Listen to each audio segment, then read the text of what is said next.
Good morning, everybody, and welcome to the 11:30 bathroom break. I'm Annie DeChant, and I'm coming to you live from my bathroom in Nashville, Tennessee. It is Monday, April 13th, and we are back for this week, Monday through Friday, bringing you a song every day during this pandemic because we want to give you a break and help to bring a little light into your day. So that's what we are doing here. One of the first things I want to say is that our hearts go out to those people in the southern states that were hit so hard yesterday and last night by terrible weather, tornadoes in Monroe, Louisiana in particular. Arkansas experienced tornadoes. We know what it's like because we had one March 3rd here in Nashville, and hopefully in the coming days we'll be able to help out with some of that. We are working on it. We're coming to you recorded right now because this morning the internet would not let us on, right, Erin? That's We right. could not get to you. So we apologize for that. We're doing our very best, but I'm just watching this computer spin and spin. So we decided to come to our camera and record for you today. So good morning, Nashville. Good afternoon, everybody in Eastern Standard Time, and really good early morning to those of you in Mountain Time. It's great to see you. I'm so happy that you're here. Let's check in on our toilet paper situation as we do every day here at the bathroom break.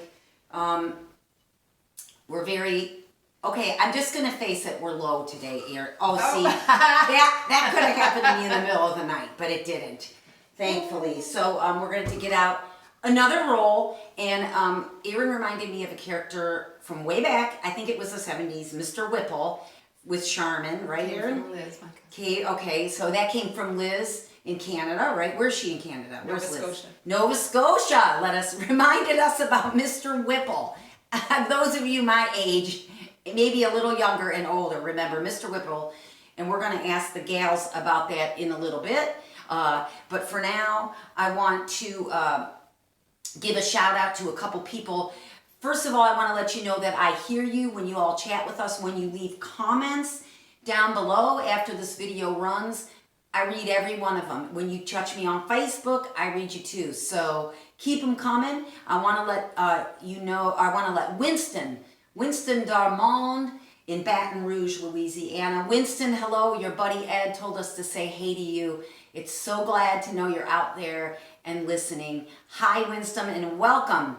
All right, I also want to give a shout out to my band in Ohio because I miss them so much. I want to say hey to Rob Worth, Chuck Smokel, and Paul Lewis. Paul and I were talking on Friday, and he thought in the video, two episodes ago, that the cowboy hat I had on had dreadlocks attached to the hat because he didn't know my hair had gotten so long since we've been home sheltering. He literally thought that I had bought a hat with like extensions. So no, Paul Lewis, this is my actual hair and it gets longer. By the day I'm gonna look like Morticia soon.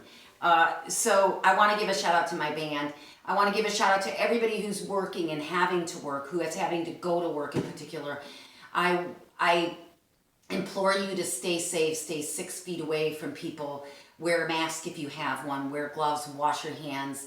That goes out to in particular for me, my brother Robbie, who's working in Sheffield Lake, Ohio. Robbie, stay safe. Everybody who's working, stay safe. All right. So we got a call. I don't think you can see this right now. Let me see if I take these lights off, if you can see what's going on over here.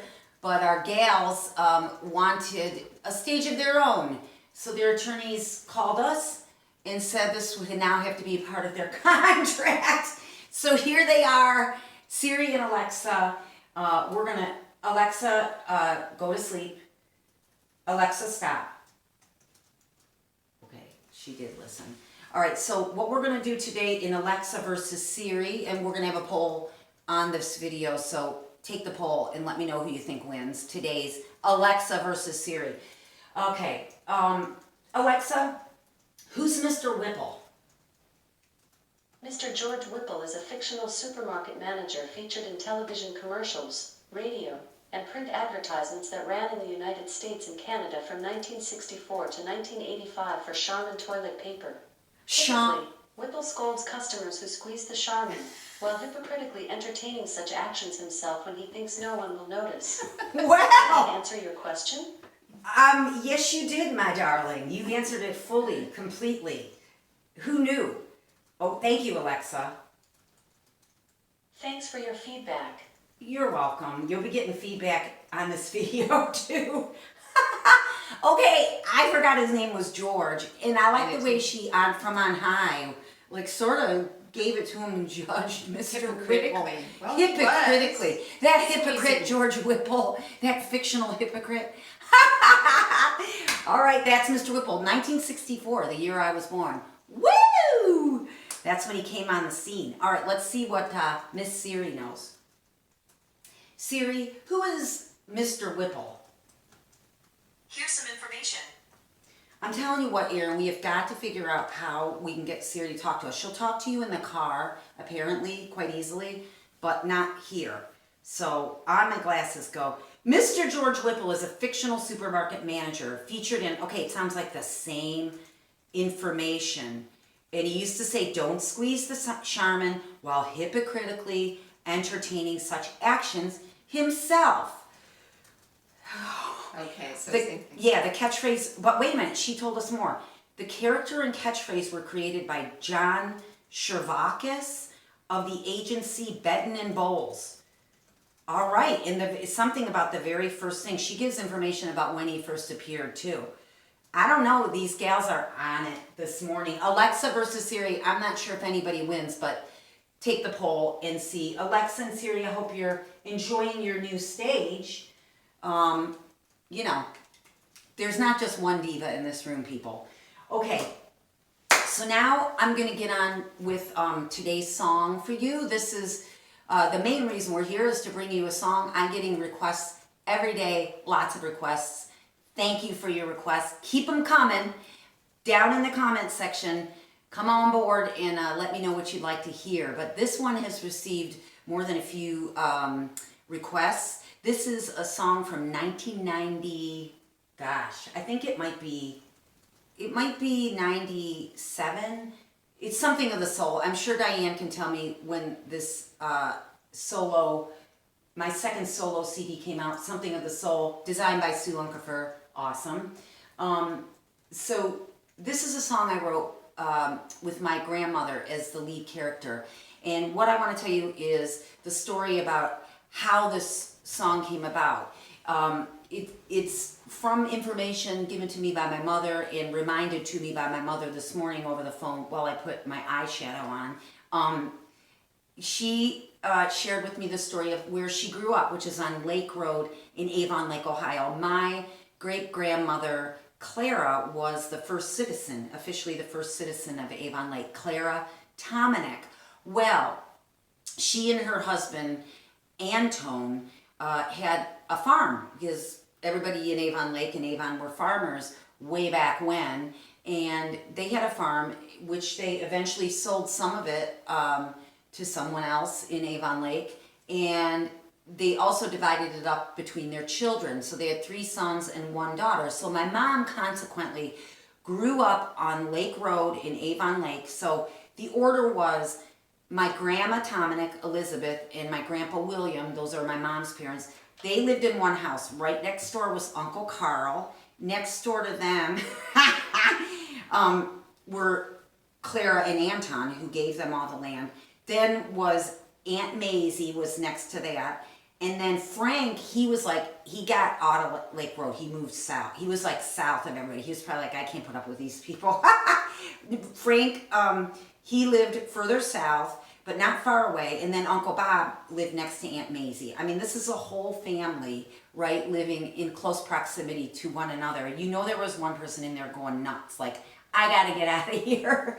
But what I like about that story is that they were all living together, and then they went through the Depression. My mom was born in 39, so she was the tail end, but her brothers and sisters who were much older, they went through the Depression. Frank was keeping the farm going while our brothers were in in World War One. William, my grandpa, Carl, and Bob were all in World War One. Anyway, during the Depression, though, they had farms, right? They had family farms. They had their acreage behind them. And my grandma Claire had chickens, and everybody canned food. They knew how to can food. You know, they knew how to grow things, and they did. And I always thought this connection to the earth was critical. And I think in this pandemic, one of the things that we did was order seed. And I know other people that did, because you're thinking, you know, I don't know what's going to happen with the supply chain, but it harkens back to those times when people were really much more self-sufficient. And so I wrote this next song, World War III, about my grandma sort of looking around as time rolled on and developers came into Avon Lake and started tearing down woods and putting up homes. And as a young girl, this did not make me happy, because that was my playground, and we certainly found this connection to the earth. And I've been saying for a few years, I think that our connection to the earth is slowly being lost, and I think it's critical. And I have to say, I believe in this Gaian hypothesis, which is that the earth is a living, breathing organism, and it's going to take care of itself. Irrespective, it's not going to have any respect for us if we don't have any respect for it. This is our mother, right? And I believe in taking care of her. I believe in Rachel Carson, Silent Spring. I believe in the Gaian hypothesis. And I believe in the connection to the earth. And so when I, at the end of these videos, say we are all connected, I mean not just to each other. We're all connected to the earth, whether we like it or not. And I don't think she likes us very much right now, honestly. I don't mean to be a bummer, especially on a Monday. It's hard enough. But I want to say that this song sprung out of those feelings of kind of disdain for just blind ambition that builds homes. Even here in Nashville, they're going up everywhere. They're monstrosities. I don't get it. But, so I wrote World War III. This is from the perspective of my grandma, Elizabeth Tominick. And here we go. World War III by request. Happy Monday, everybody. All right, here we go.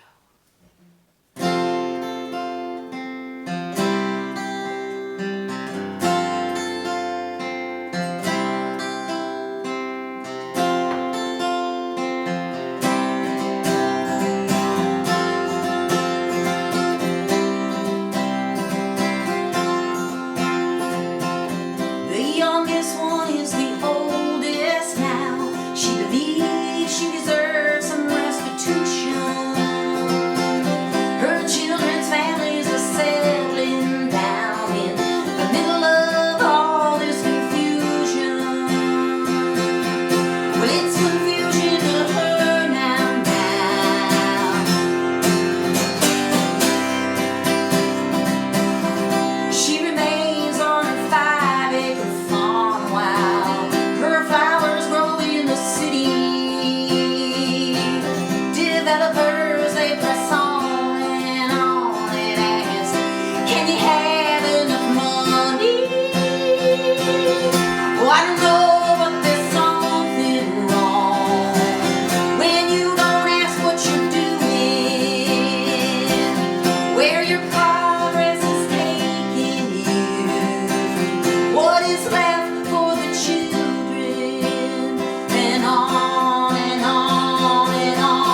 Monday. This is the 11:30 bathroom break. I'm Annie DeChant. I am asking you, if you like the vibe, to subscribe to this channel. If you like what you're experiencing, then please tell some friends and family about it. If we can get to 1,000 subscribers, it's gonna make our lives a lot easier. Listen to me. I want you to know that I care about you. I like you. I love you.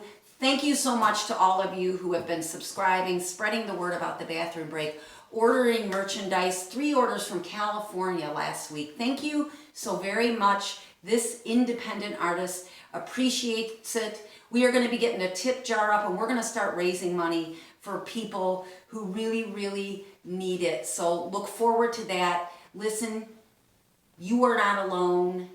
Stay safe.